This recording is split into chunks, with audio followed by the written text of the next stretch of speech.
दरवाजा के खुला खुला रख बे,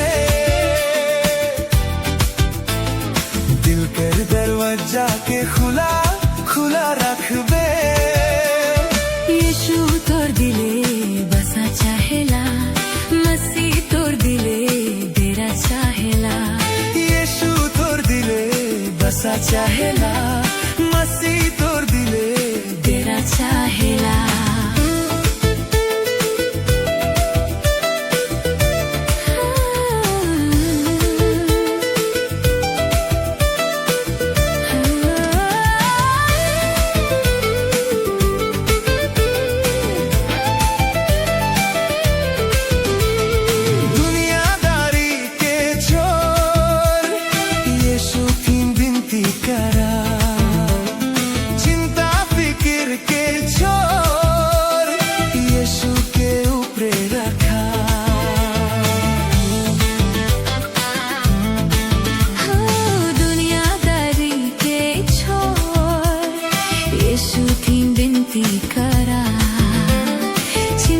फिकिर के छोड़ यीशु के ऊपर रखा।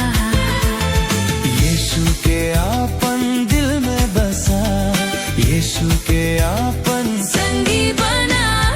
दिल कर दरवाजा के खुला खुला रख बे, दिल कर दरवाजा के खुला खुला रख बे। यीशु तोर दिले बसा चाहेला, तोर दिले तेरा चाहेला। यीशु तोर दिले बसा चाहेला, मसीह तोर दिले तेरा चाहेला।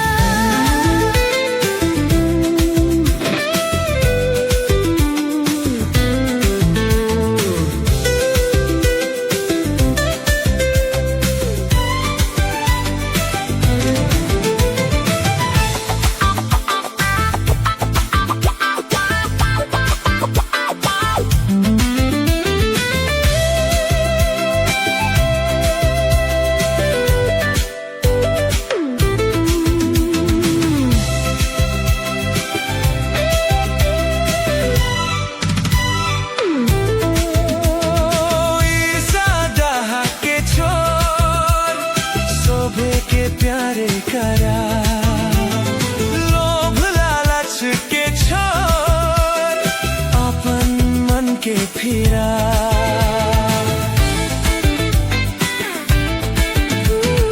ईर्ष्या के छोड़ शोभे के प्यारे करा, लोभ लालच के छोड़ अपन मन के फिरा। यीशु के आपन दिल में बसा, यीशु के आपन संगी बना। दिल कर दरवाजा के खुला खुला रख बे, दिल कर दरवाजा के खुला खुला रख बे। यीशु तोर दिले बसा चाहेला, मसीह तोर दिले तेरा चाहेला। यीशु तोर दिले बसा चाहेला, मसीह तोर दिले